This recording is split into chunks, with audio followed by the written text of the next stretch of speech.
Internet पर जारी किया गया साइंस का प्रश्न है ना, मैट्रिक 2025 के लिए। तो इसके प्रश्नों को चलिए देखते हैं, सही सही उत्तर रहेगा, कोई भी सवाल में कोई कन्फ्यूजन नहीं रहेगा। तो चलिए शुरू करते हैं। प्रश्न नंबर पहला है, किसी प्रकाश स्रोत के सामने एक रुकावट रख देने पर क्या बनता है।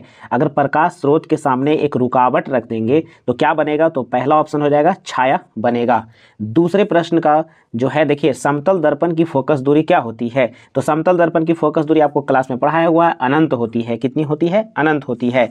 अगला प्रश्न है, 1 मीटर फोकस दूरी वाले उत्तल लेंस की क्षमता कितनी होगी। तो देखिए यहाँ पर फोकस दूरी 1 मीटर है, तो इसका सही जो आंसर होगा वो इसका लेंस की क्षमता 1 डायोप्टर हो जाएगा, जो कि ऑप्शन नंबर आपका सी में है। ऑप्शन नंबर सी में है, देखिए ध्यान से, 1 डायोप्टर। क्या डायोप्टर, 1 डायोप्टर। अगला प्रश्न है, करा निम्न में से किस लेंस को अपसारी, अपसारी का मतलब होता है फैलाने वाला, ठीक है, माने किरणों को जो है, आपतित किरणों को जो है अपवर्तन के बाद जो फैलाएगा, तो कौन सा हो जाएगा, तो अवतल लेंस होगा। कौन सा लेंस, अवतल लेंस। अगला प्रश्न है, प्रकाश की चाल विभिन्न माध्यमों में होती है। तो प्रकाश की चाल अगर माध्यम बदलेगी तो चाल भी बदलेगा, ऑप्शन नंबर 1 सही हो जाएगा, भिन्न भिन्न होती है। अगला प्रश्न है, किस लेंस द्वारा आवर्धन उत्पन्न आवर्धन का एसआई मात्रक। तो आवर्धन का कोई भी एसआई मात्रक नहीं होता है, तो इसका सही आंसर हो जाएगा मात्रक विहीन, ऑप्शन नंबर डी हो जाएगा। प्रश्न नंबर 7 देखिए, निम्नलिखित में किसका अपवर्तनांक सबसे अधिक होता है। तो हीरा का अपवर्तनांक सबसे अधिक होता है 2.42, है ना। अगला प्रश्न है, कहता है एक अभिसारी लेंस बनाता है। एक अभिसारी लेंस किसको, मैंने क्या बनाता है, यही आपको बताना है।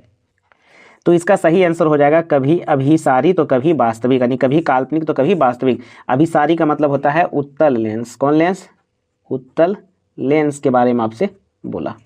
अगला प्रश्न है, कहता है कि आकाश का नीला रंग होना। तो आकाश का नीला रंग परिकिरणन के कारण होता है। अगला प्रश्न है, प्रकाश का प्राथमिक वर्ण है। तो प्रकाश का प्राथमिक वर्ण है ना, रेड, ब्लू और हरा, ये तीनों हो जाएगा, ऑप्शन नंबर डी इनमें से सभी।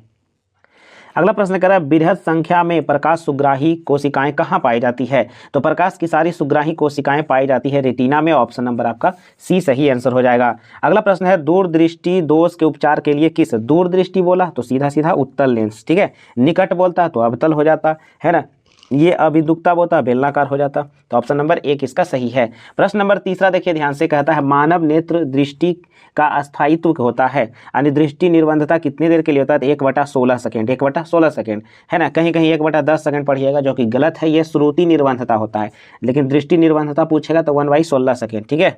अगले प्रश्न में आइए, कह रहा है कि निम्न में से कौन सा मात्रक वाट के बराबर सही है। तो आपको पता है ना कि वाट बराबर यानी P बराबर W/T हो, W/T, तो W को हम लोग कहते हैं जूल के द्वारा और T को सेकेंड के द्वारा, यानी जूल पर सेकेंड, ऑप्शन नंबर आपका बी हो जाएगा। ये सारा सब आपको सेट में कई बार आ चुका है। अगला प्रश्न है, 1 किलोवाट घंटा बराबर होता है। तो 1 किलोवाट घंटा को ही हम 1 यूनिट कहते हैं, ठीक है। कहता विद्युत शक्ति का ऐसा मात्रक क्या है। तो विद्युत शक्ति का जैसी बोलेगा तो वाट बोलेंगे, विद्युत शक्ति का ऐसा मात्रक वाट है।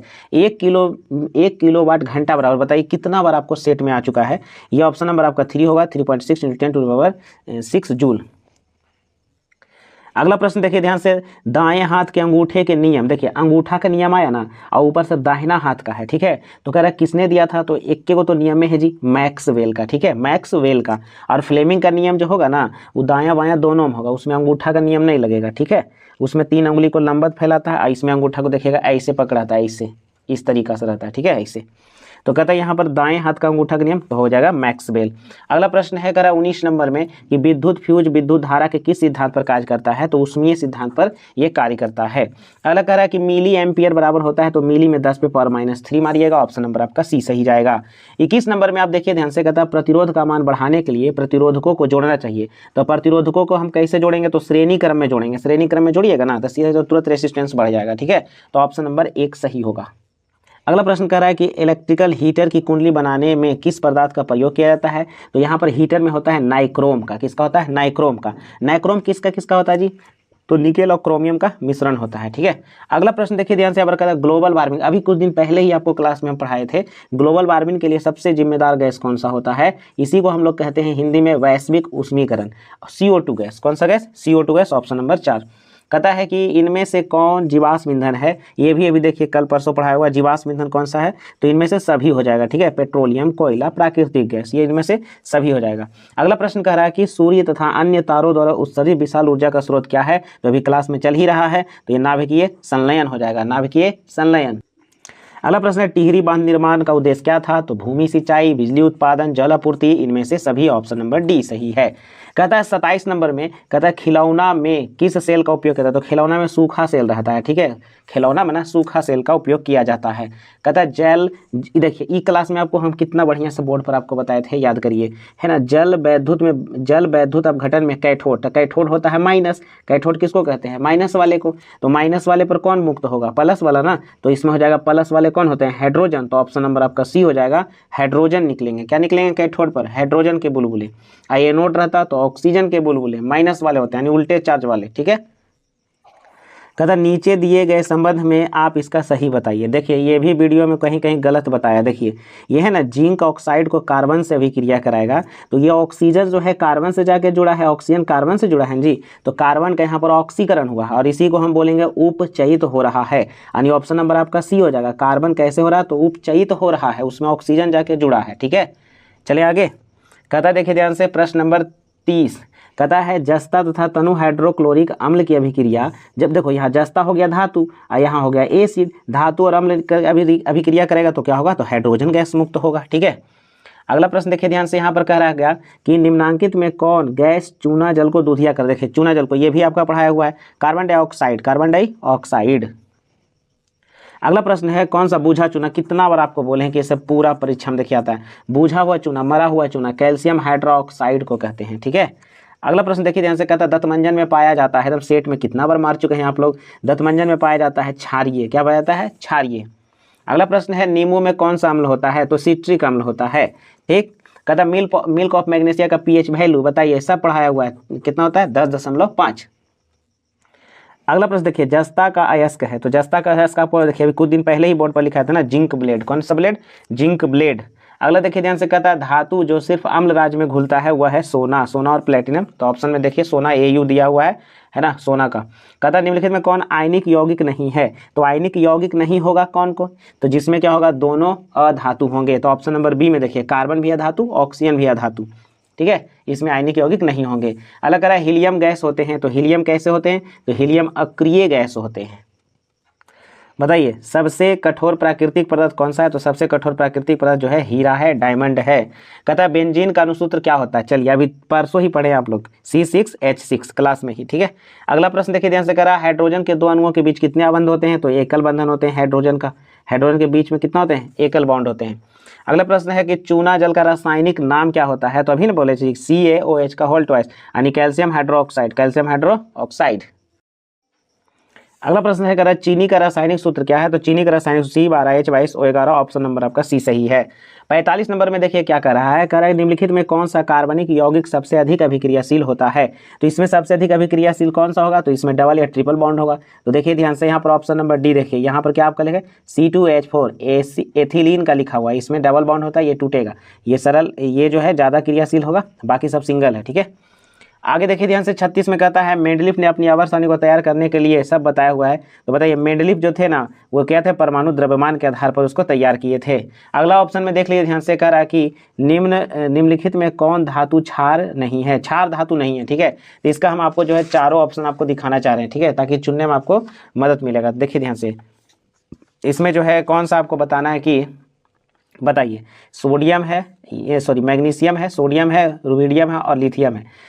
तो यहाँ पर देखिएगा ना कि ये देखिए सिंगल है, ये भी इसका संयोजकता एक वाला, और ये देखिए ध्यान से क्या मैग्नीशियम का दूसरा में है, ये जो है क्षारीय धातु मृदा है, ठीक है। तो ऑप्शन नंबर में आपका यही होगा, मैग्नीशियम हो जाएगा, कौन सा हो जाएगा, मैग्नीशियम। बाकी सब देखिए है ना वर्ग नंबर पहला का है, ठीक है। अगला प्रश्न है, कर निम्नलिखित में कौन हैलोजन समूह का सदस्य है, तो हैलोजन का सदस्य कौन है, तो ब्रोमीन है, ठीक है, वर्ग 17 में ही पाया जाता है। कहता है जिंक की परमाणु संख्या कितनी होती है, तो 30 होती है। निम्नलिखित में से कौन सा विद्युत ऋणात्मक होते हैं, तो विद्युत ऋणात्मक होते हैं कौन, तो विद्युत के ऋणात्मक होते हैं अधातु वाले, ठीक है, और धातु वाले विद्युत धनात्मक होते हैं। अगला प्रश्न है कि राजस्थान में किस प्रकार की ग्राम में चिपको आंदोलन शुरू हुआ? तो ये होता है खेजरी। कौन हुआ था? खेजरी।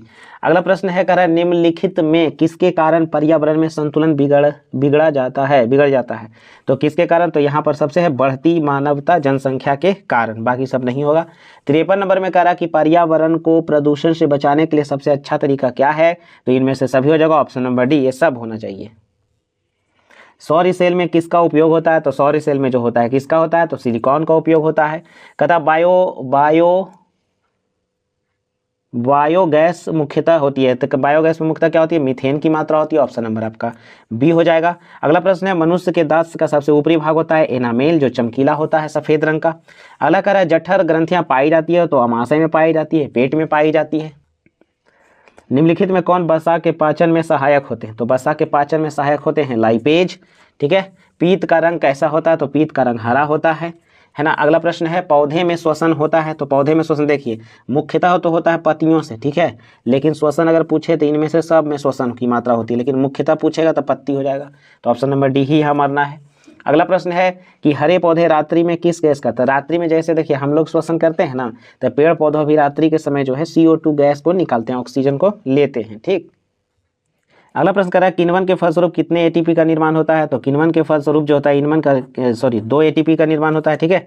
कहता सामान्यतः डायस्टोलिक रक्तदाब कितना है? तो डायस्टोलिक रक्तदाब जो है आपका क्या होगा? ऑप्शन नंबर आपका बी होगा, 80 mmHg, ठीक है। असिस्टोलिक बोलेगा तो 120। अगला प्रश्न है देखिए ध्यान से, कहता पौधों में वाष्पोत्सर्जन किस अंग से होता है? तो वाष्पोत्सर्जन जो होता है मुख्य रूप से जो है पौधे पत्तियों से करते हैं। किससे करते हैं? पत्तियों से करते हैं। 64 का बी हो जाएगा, ठीक। 65 नंबर में देखिए ध्यान से, कहता ना अस्थि क्या है? तो अस्थि एक प्रकार का उत्तक है, समझे, संयोजी उत्तक होते हैं। अस्थि माने बोन जो होते हैं वही। कहता पादपों में अपशिष्ट पदार्थ संचित होते हैं, तो इनमें से सभी हो जाएगा, छाल, पत्तियां और रिक्त कोशिकाओं में सब में पाया जाता है। कहता वृक्क की संरचनात्मक एवं क्रियात्मक इकाई क्या होती है? तो ये होता है नेफ्रॉन। क्या होता है? नेफ्रॉन। कहता पौधों में उत्सर्जी पदार्थ कौन है? तो इनमें से सभी हैं, ये सब पौधा निकालता है, ठीक है, सभी। स्मरण शक्ति का मुख्य केंद्र क्या है? तो स्मरण शक्ति का मुख्य केंद्र जो होता है वह सेरिब्रम है, सेरिब्रम है। अगला है देखिए ध्यान से, जड़ का अधोगामी वृद्धि कहलाता है। तो जड़ का अधोगामी वृद्धि क्या कहलाएगा? तो गुरुत्वानुवर्तन, गुरुत्व की ओर बढ़ता है जड़। कहता है एस्ट्रोजन स्रावित होता है। तो एस्ट्रोजन जो स्रावित होता है वो कहाँ से होता है?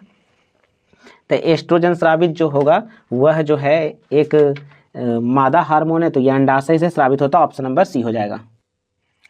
कहता स्वपरागन किन पौधों में होता है? तो उभयलिंगी में, जिसमें नर और मादा दोनों प्रकार के पुष्प खिलते हैं, उसी में स्वपरागन होते हैं, ठीक है। अगला देखिए ध्यान से, कह रहा है कि गर्भाशय में किस भाग में भ्रूण विकसित होता है? तो ये होता है ऑप्शन नंबर 1 एंडोमेट्रियम में, एंडोमेट्रियम में, ठीक है। अगला प्रश्न है देखिए ध्यान से, कह रहा है कि निम्नलिखित में कौन सा भाग केवल पुरुष जननांग में पाया जाता है?